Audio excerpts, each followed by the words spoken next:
Mohan Ibrahim. Second year की chemistry का हमने चैप्टर नंबर 8 स्टार्ट किया है, विच इज़ एलिफेटिक हाइड्रोकार्बन्स। तो लास्ट लेक्चर में हमने अल्केन्स की रिएक्टिविटी को डिस्कस किया था, किस वजह से जो अल्केन्स हैं वो लेस रिएक्टिव है। उसके दो रीज़न थे, एक तो नॉन पोलर नेचर है CH बॉन्ड की, और दूसरी हमारे पास जो इनर्टनेस ऑफ सिग्मा बॉन्ड के। सिग्मा बॉन्ड एक केमिकली इनर्ट बॉन्ड है, इसको तोड़ने के लिए बहुत ज़्यादा एनर्जी रिक्वायर होती है। तो इस वजह से अल्केन्स एडिशन रिएक्शन नहीं देता, सिर्फ दो तरह के रिएक्शन देता है, एक तो सब्स्टिट्यूशन, दूसरा कैटालिटिक या थर्मल रिएक्शन। सब्स्टिट्यूशन का मतलब है कि रिप्लेसमेंट होगी, एक्सचेंज होगी। अगर एक एटम अल्केन्स के अंदर से बाहर जाएगा तभी कोई बाहर से एक एटम इसके अंदर अटैच हो सकेगा। और कैटालिटिक या थर्मल का मतलब है कि हम इनको ऑर्डिनरी कंडीशन पे इसका रिएक्शन नहीं करवा सकते, इसके लिए हमें बहुत ड्रास्टिक कंडीशन अप्लाई करने पड़ेंगे, स्पेशल कंट्रोल्ड कंडीशन, जिसका मतलब है हमें हाई टेम्परेचर देना पड़ेगा, प्रेशर देना पड़ेगा, या फिर जो हमारे पास लाइट एनर्जी उसको अब्जॉर्ब करवाना पड़ेगा, तब जाके अल्केन्स रिएक्ट करेंगे। तो आज हम इसके रिएक्शन स्टार्ट करते हैं। तो सबसे पहला जो अल्केन्स का रिएक्शन है वो है कंबस्चन, कंबस्चन ऑफ अल्केन्स।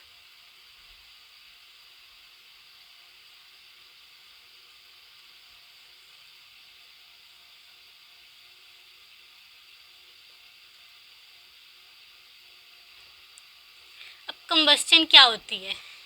अब इसके नाम से सबको पता चल गया कि कंबस्चन मीन कंबस्ट होना, जलना, बर्न होना। तो इसकी डेफिनेशन अगर हम देख लें, इसकी प्रॉपर डेफिनेशन है the chemical process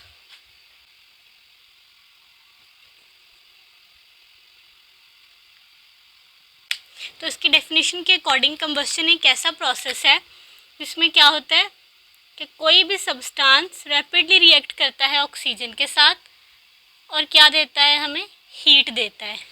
chemical process in which a substance rapidly react with oxygen and gives heat. या फिर इसकी एक डेफिनेशन आप वो भी कर सकते हो, कंबस्शन ऑफ अल्केन्स के अकॉर्डिंग अगर हमें इसकी डेफिनेशन लिखनी हो तो हम लिख सकते हैं burning of an alkane in presence of oxygen is known as combustion.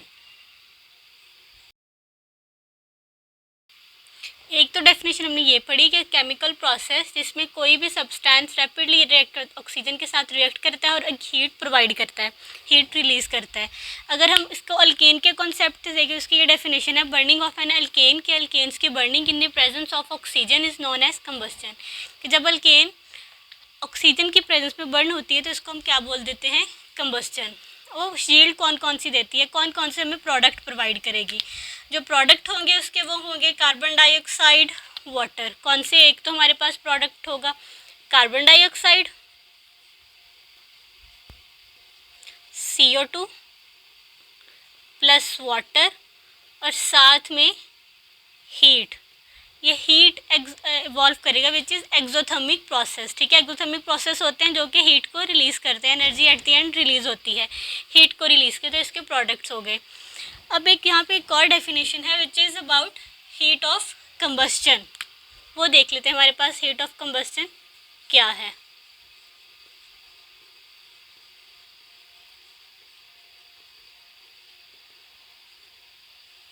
अब हीट ऑफ कंबस्चन क्या है? The amount of heat evolved when 1 mole of hydrocarbon is burnt to CO2 and H2O is called heat of combustion. इसकी definition लिख लेते हैं। The amount of heat evolved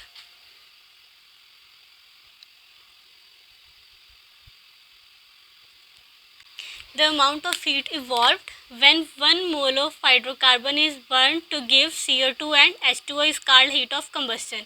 कि जब किसी भी हाइड्रोकार्बन का एक मोल बर्न होता है in the presence of oxygen तो हम क्या बोल देते हैं उसको? Heat of combustion. कि जो हीट रिलीज होती है हम उसको बोलेंगे हीट ऑफ कंबस्चन। ठीक है, ये तो हमने इसकी कुछ डेफिनेशंस पढ़ ली। अब हम प्रॉपर इसकी एग्जांपल देख लेते हैं। क्या एग्जांपल है हमारे पास?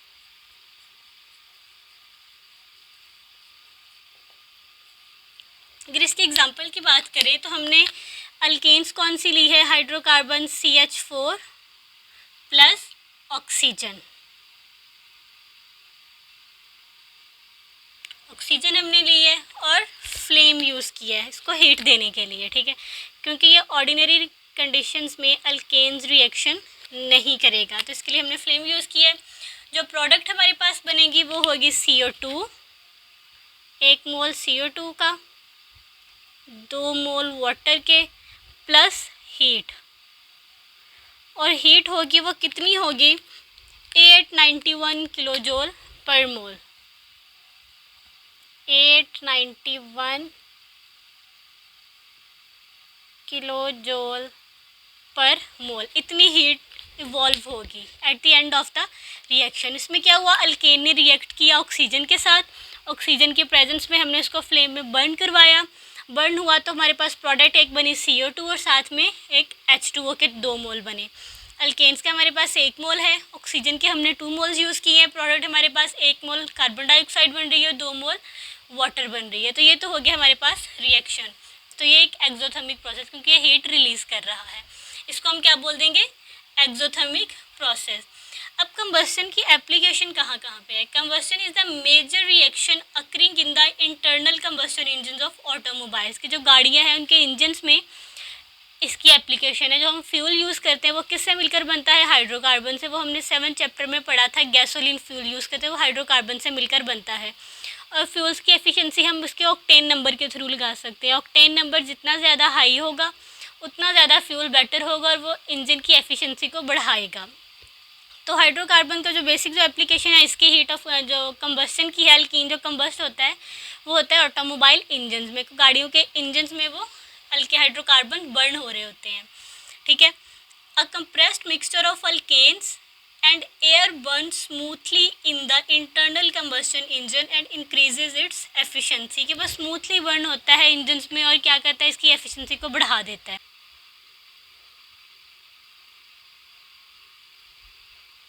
एप्लीकेशन इन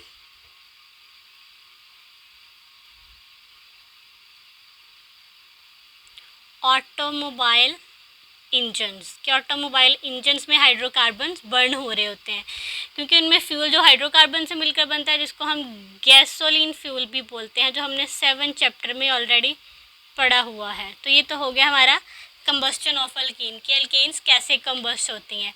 तो नेक्स्ट जो अल्केन्स का रिएक्शन है वो है ऑक्सीडेशन। तो हम नेक्स्ट स्टार्ट करते हैं, इसको मैं रेस कर देती हूँ। जो ऑक्सीडेशन है अल्केन्स की वो डिफरेंट कंडीशन में डिफरेंट प्रोडक्ट देती है। सबसे पहले हम देखते हैं ऑक्सीडेशन होती क्या है। ऑक्सीडेशन बेसिकली 4 टर्म्स में हम इसको एक्सप्लेन कर सकते हैं। सबसे पहले इट्स मीन अगर 4 प्रोसेस में से कोई भी एक प्रोसेस हो रहा हो तो हम इसको बोल देते हैं कि oxidation.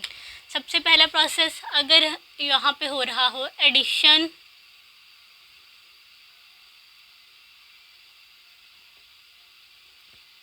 Of oxygen, addition of oxygen हो रहा हो तब भी हम बोल देते हैं कि ऑक्सीडेशन हो रही है।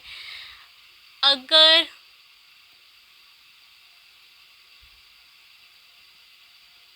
रिमूवल ऑफ इलेक्ट्रॉन्स हो रहे हो तब भी ऑक्सीडेशन हो रही होती है।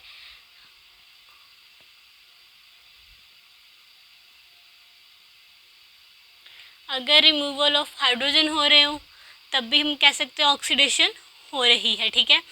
लेकिन अगर हमारे पास ऑक्सीडेशन स्टेट एक होती है oxidation state, in terms of oxidation state, अगर जो ऑक्सीडेशन स्टेट है किसी भी कंपाउंड सब्सटेंस की इंक्रीज कर रही हो तो तब भी हम बोलते हैं कि इसकी ऑक्सीडेशन हुई है, ठीक है। इन 4 टर्म्स को देखते हुए हमने ऑक्सीडेशन को ऑब्जर्व करना है कि अल्केन्स की ऑक्सीडेशन कैसे होती है। अब हम ये देखते हैं कि जो अल्केन्स है वो कौन कौन सी कंडीशन में डिफरेंट ऑक्सीडेशन के थ्रू प्रोडक्ट्स देती है। अगर इसकी ऑक्सीडेशन की बात करें वो तो आपको पता चल ही गया कि ऑक्सीडेशन को हम इन 4 फिनोमेना के थ्रू ऑब्जर्व कर सकते हैं। एडिशन ऑफ ऑक्सीजन हो रही हो तब भी ऑक्सीडेशन होती है, रिमूवल ऑफ इलेक्ट्रॉन्स हो रहे हो तब भी ऑक्सीडेशन होती है, रिमूवल ऑफ हाइड्रोजन हो रहा हो तब भी ऑक्सीडेशन होती है।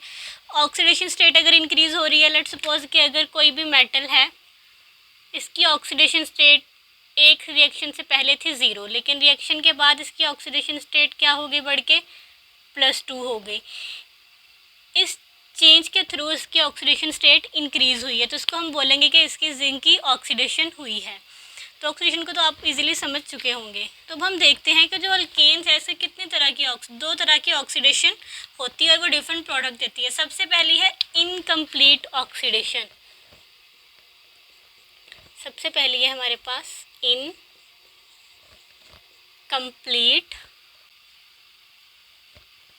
ऑक्सीडेशन, या फिर हम इसको कह सकते हैं इनकम्प्लीट कंबस्चन। ठीक है, इसको दो टर्म्स के थ्रू हम डिफाइन कर सकते हैं, इनकम्प्लीट ऑक्सीडेशन या फिर इनकम्प्लीट कंबस्चन। अब इनकम्प्लीट ऑक्सीडेशन में क्या होता है?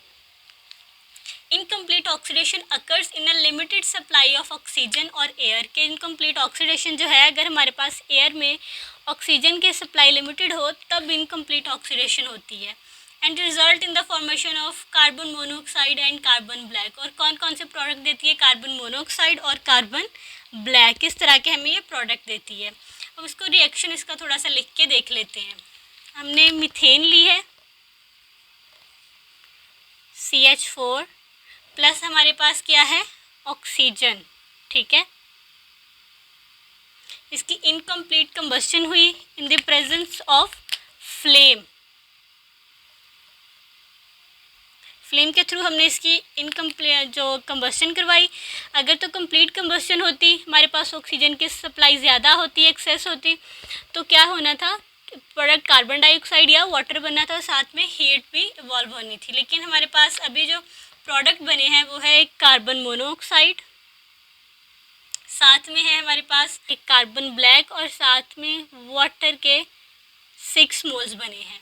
तो यह है इनकम्प्लीट ऑक्सीडेशन या इनकम्प्लीट कंबस्शन। अब इस इनकम्प्लीट कंबस्शन का क्या नुकसान है कि मोस्टली अगर कार्बन मोनोऑक्साइड इस इनकम्प्लीट कंबस्शन के थ्रू रिलीज़ हो रही है, तो कार्बन मोनोऑक्साइड सबको पता है कि ये पोल्यूटेंट है, एक पॉइजनस गैस है। जब ये इन्वायरमेंट में रिलीज़ होगी तो इसके थ्रू क्या होगा कि जो हमारी, अगर इसको हम इनहेल करके अपनी बॉडी के अंदर लेके जाएंगे तो हमें बहुत सी प्रॉब्लम्स लाइक डिजीज़ का सामना करना पड़ेगा, जैसे हेडेक हो गया, chest pain, heart disease create करेगी। तो इस तरह से ये पॉइजनस गैस है। जो कार्बन मोनोऑक्साइड है,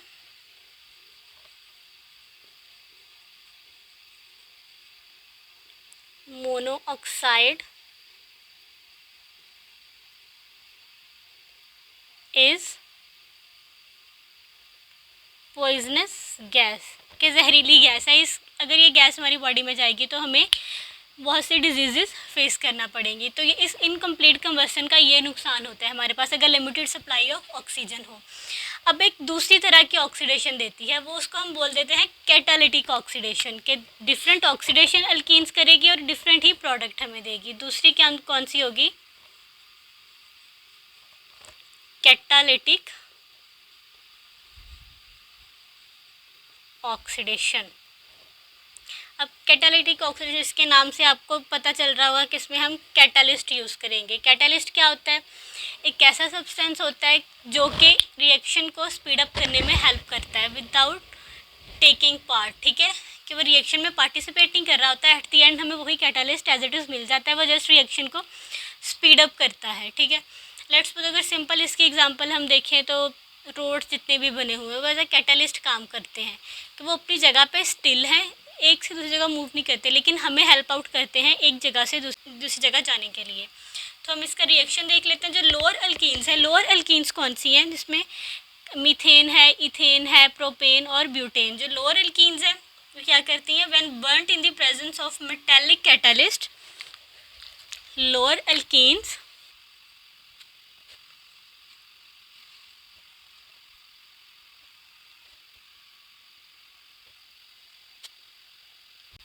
अच्छा, तो कैटालिटिक ऑक्सीडेशन इसमें क्या होता है? Lower alkenes burned in the presence of metallic catalyst. को भी हमारे पास मेटालिक कैटालिस्ट हो सकता है जो कि मेटल से मिलकर बनता है at very high temperature and pressure to give useful products.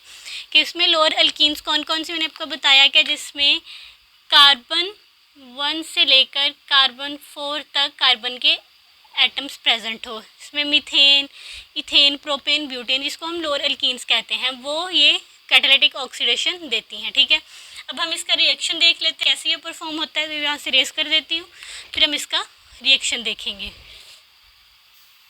तो अब हम कैटालिटिक ऑक्सीडेशन के रिएक्शंस देख लेते हैं। सबसे पहले हम लोअर अल्कीन में से क्या लेंगे? CH4। CH4 सबको पता है इसका नाम है मीथेन। ठीक है, मीथेन हम यूज़ करेंगे और साथ में क्या करेंगे? ऑक्सीजन।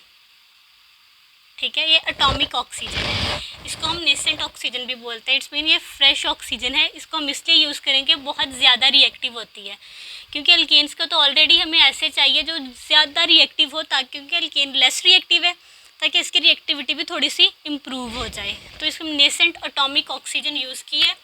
जो कैटलिस्ट हमने यूज़ किया है वो है हमारे पास जी कॉपर। ने पढ़ा था हमने मेटालिक कैटलिस्ट यूज़ करना है विच इज़ कॉपर। और टेम्परेचर की कंडीशन और प्रेशर की कंडीशन हमारे पास है। टेम्परेचर हमने 400 डिग्री सेल्सियस यूज़ किया है और जो प्रेशर हमने यूज़ किया वो है 200 एटमॉस्फेयर। ठीक है, 200 atm इतना प्रेशर है हमारे पास। हाई टेम्परेचर और हाई प्रेशर पे ये रिएक्शन होगा। तो जो प्रोडक्ट हमारे पास बनेगी वो प्रोडक्ट बनेगी मेथानोल, कि इसके साथ मिल जाएगा CH3OH। प्रोडक्ट है हमारे पास, कौन सी प्रोडक्ट है? प्रोडक्ट का नाम है मेथानोल। का एक और नाम है, हम इसको क्या कहते हैं? Methyl alcohol. इसको हम मिथाइल अल्कोहल भी बोलते हैं। अब जो मिथाइल अल्कोहल है वो नेक्स्ट जो हमारे पास और ऑक्सीजन होगी उसके साथ रिएक्ट कर लेगी, CH3COH, अगेन एटॉमिक ऑक्सीजन। ठीक है, कंडीशंस वही हमारे पास है। कॉपर कैटालिस्ट है, 400 डिग्री सेल्सियस टेम्परेचर है और 200 atm हम इसको प्रेशर प्रोवाइड कर रहे हैं। जब हमारे पास ये प्रोडक्ट बनेगी तो प्रोडक्ट हमारे पास एक एल्डिहाइड बन जाएगा और साथ में वाटर प्लस वाटर। एल्डिहाइड को हम खोल के भी लिख सकते हैं इस तरह से। ये क्या है हमारे पास? एल्डिहाइड, या फिर इसको फॉर्मेल्डिहाइड हम लिख देते हैं।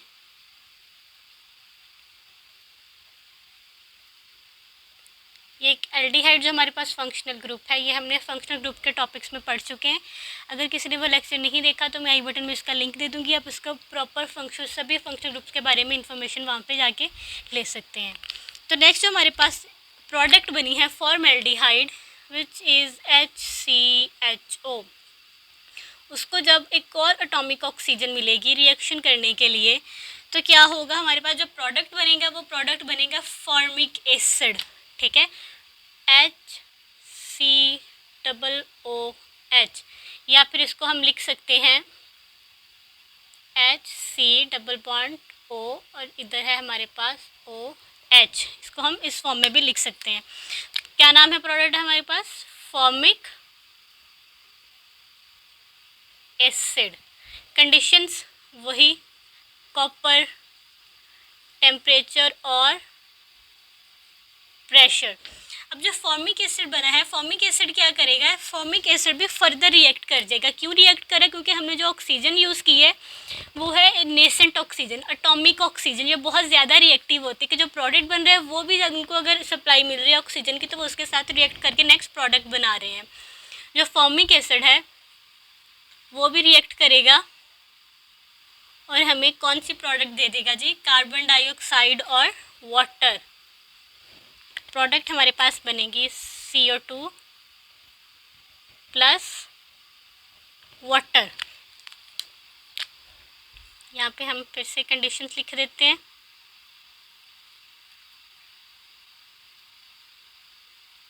तो ये तो थे कुछ रिएक्शंस कैटालिटिक ऑक्सीडेशन के। अब इसकी इम्पॉर्टेंस क्या है इन रिएक्शंस की? जब पहले हमने इनकम्प्लीट ऑक्सीडेशन पढ़ी थी उसका तो हमारे पास जस्ट नुकसान ही था, क्योंकि वो कार्बन मोनोऑक्साइड को रिलीज़ कर रही थी विच इज़ पॉइजनस गैस, और वो बिल्कुल भी ह्यूमन हेल्थ के लिए अच्छी नहीं होती। तो कैटालिटिक ऑक्सीडेशन में हमारे पास यूज़फुल प्रोडक्ट्स बनते हैं। Catalytic oxidation of alkane is used industrially to prepare higher fatty acid used in soap and vegetable oil industries। किसके लिए यूज़ होते हैं? टू प्रिपेयर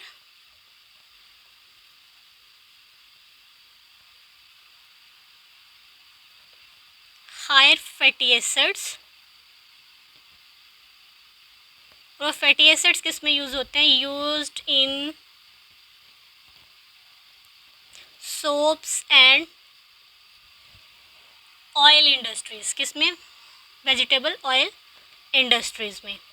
तो ये है इसका बेनिफिट, यह है इसकी एप्लीकेशन। इसको हम ऑर्गेनिक यूज़फुल ऑर्गेनिक कंपाउंड्स बनाने के लिए भी इस्तेमाल कर सकते हैं। ठीक है, और फैटी एसिड क्या होता है, बेसिकली फैटी हम कार्बोक्सिलिक एसिड को फैटी एसिड बोल देते हैं, जो कि हम सोप्स में यूज़ करते हैं और वेजिटेबल ऑयल में यूज़ करते हैं। तो यह है कैटालिटिक ऑक्सीडेशन की हमारे पास एप्लीकेशन, इसके थ्रू हम यूज़फुल प्रोडक्ट्स बनाते हैं। तो आज का टॉपिक हम यहीं पे ख़त्म करते हैं। अगर आपको लेक्चर समझ आई हो तो चैनल को सब्सक्राइब करें, लाइक करें, कमेंट करें और शेयर करें। नेक्स्ट इंशाल्लाह इसके नेक्स्ट रिएक्शंस को हम स्टडी करेंगे।